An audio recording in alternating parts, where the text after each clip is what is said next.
किसी गांव में एक किसान के पास एक बहुत प्यारी सी गाय थी जिसका नाम देवकी था। परंतु वो किसान बहुत ही जालिम था। वो देवकी गाय को बहुत मारता था। किसान पूरा दिन उस गाय का दूध निकालता रहता था और फिर भी देवकी गाय को बहुत मारा करता था। बेचारी देवकी गाय अपने मालिक से बहुत ज्यादा परेशान थी। हाय रे, ये किस जन्म की पाप की सजा मिल रही है मुझे, जो मुझे इतना जालिम मालिक मिला है। मैं इसको कितना दूध देती हूँ, फिर भी यह मेरी फिक्र नहीं करता। मुझे इतना कम भोजन देता है और ऊपर से मुझे इतना जोर जोर से मारता है। मुझे बहुत दर्द होता है, लेकिन इस जालिम किसान पर कुछ भी फर्क नहीं पड़ता। पता नहीं इसकी इंसानियत कहाँ मर गई है। परंतु देवकी गाय ने अब यह फैसला कर लिया था कि अब वो ऐसी जिंदगी और नहीं गुजारेगी। बस अब और नहीं, मैंने अब फैसला कर लिया है। मैं अब इस किसान के साथ बिल्कुल नहीं रहूंगी। अपना पूरा जोर लगाकर आज रस्सी तोड़ दूंगी और फिर यहाँ से भाग जाऊंगी हमेशा के लिए, और फिर कभी दोबारा लौटकर यहाँ नहीं आऊंगी। फिर देवकी गाय ऐसा ही करती है। देवकी गाय अपना पूरा जोर लगाती है और आखिरकार वो रस्सी टूट ही जाती है। देवकी गाय किसान के पास से भाग जाती है। भागते भागते गाय घने जंगलों में पहुंच जाती है। तभी जमीन पर पड़ा हुआ एक नुकीला कांटा देवकी गाय के पैर में घुस जाता है और बेचारी गाय जख्मी होकर जमीन पर गिर जाती है और दर्द के मारे करहाने लगती है। बहुत दर्द हो रहा है, मुझे बहुत दर्द हो रहा है। ये इतना नुकीला कांटा मेरे पैर में घुस गया, मेरा तो खून भी निकल रहा है। कोई है यहाँ पर, कोई है? मेरी मदद करो, कोई मुझे बचाओ। बेचारी मासूम गाय बहुत तकलीफ में थी, परंतु उसकी आवाज सुनने वाला वहाँ पर कोई भी नजर नहीं आ रहा था। तभी अचानक रानो चिड़िया वहीं से गुजर रही थी। रानो चिड़िया उस बेचारी जख्मी गाय को देख लेती है।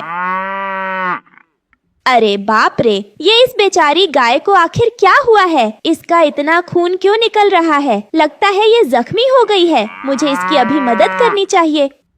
ऐसा कहकर रानो चिड़िया उस गाय के पास आकर बैठ जाती है।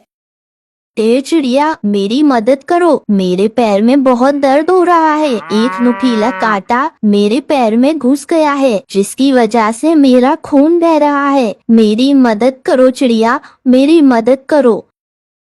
गाय बहन, आप बिल्कुल चिंता मत करिए। मैं अभी डॉक्टर तोताराम को बुलाकर लाती हूँ। वो आपकी चोट को देखकर आपकी टांग की पट्टी कर देंगे, फिर आप बिल्कुल ठीक हो जाएंगी। आप घबराइए मत। फिर रानो चिड़िया ऐसा ही करती है। रानो चिड़िया डॉक्टर तोताराम को बुलाकर लाती है। डॉक्टर तोताराम गाय की टांग का जख्म देखता है और उस पर फौरन से पट्टी कर देता है। गाय बहन, अब आप बिल्कुल ठीक हैं। घबराने की कोई जरूरत नहीं। मैंने आपके जख्म की पट्टी कर दी है। कुछ दिनों में ये जख्म ठीक हो जाएगा। रानो चिड़िया और तोताराम भैया, आप दोनों का बहुत बहुत शुक्रिया। आपने मेरी बहुत मदद की है, नहीं तो मुझे बहुत जोर की चोट लग गई थी। परंतु गाय बहन, आप ये बताइए कि आप ऐसा क्या कर रही थी जो आपको कांटा लग गया और आपको दिखा भी नहीं?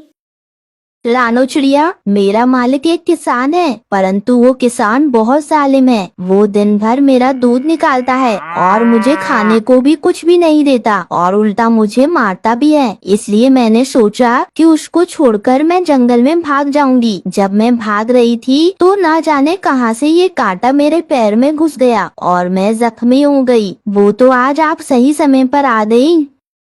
आपने बिल्कुल सही किया गाय बहन। आपको ऐसे जालिम किसान के साथ नहीं रहना चाहिए था। जिस इंसान की आप इतनी मदद कर रही हो, उसको तो आपका एहसानमंद होना चाहिए था। हाँ रानो चिड़िया, लेकिन मुझे लगता है कि वो किसान मुझे ढूंढता हुआ इस जंगल में जरूर आएगा। गाय बहन, चिंता मत करिए, आप मेरे साथ चलिए। वो किसान आपको ढूंढता हुआ आएगा, पर आपको ढूंढ नहीं पाएगा। आप मेरे साथ ही रहिएगा, वहाँ पर आपकी जान को खतरा नहीं होगा।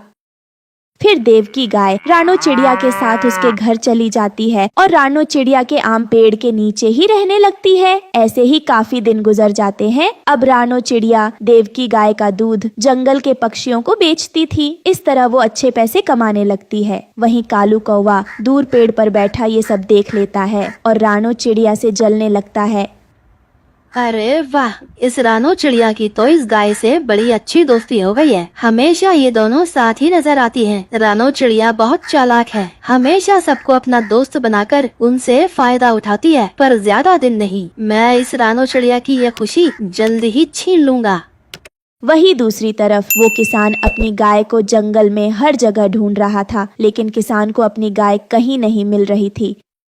अरे ना जाने ये नाशपीती गाय मेरी रस्सी तोड़कर कहाँ भाग गई। 2 दिन से ग्राहक मेरे घर पर आ जा रहे हैं, परंतु मैं उन्हें दूध नहीं बेच पा रहा हूँ। इस गाय को एक बार ढूंढ लूं, फिर इसे ऐसा मारूंगा कि इसकी अकल ठिकाने आ जाएगी।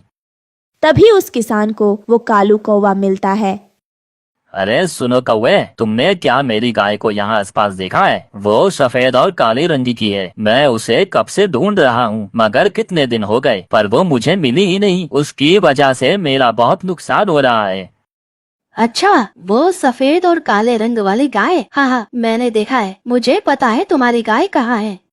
अच्छा, तुम्हें पता है? तो फिर बताओ मेरी गाय कहाँ है? अरे ऐसे कैसे बता दूं? इसमें मेरा क्या फायदा? अगर तुम मुझे अपने खेत से बहुत सारे गेहूं के दाने मुफ्त में दोगे तो ही मैं तुम्हें बताऊंगा कि तुम्हारी गाय कहाँ है। अरे बाप रे, इंसान तो इंसान, आजकल तो पक्षी भी व्यापारियों की तरह सोचने लगे हैं। हाँ हाँ ठीक है कालू कौवे, मैं तुम्हें गेहूं के दाने दे दूंगा, लेकिन अभी मुझे बताओ कि मेरी गाय कहाँ है।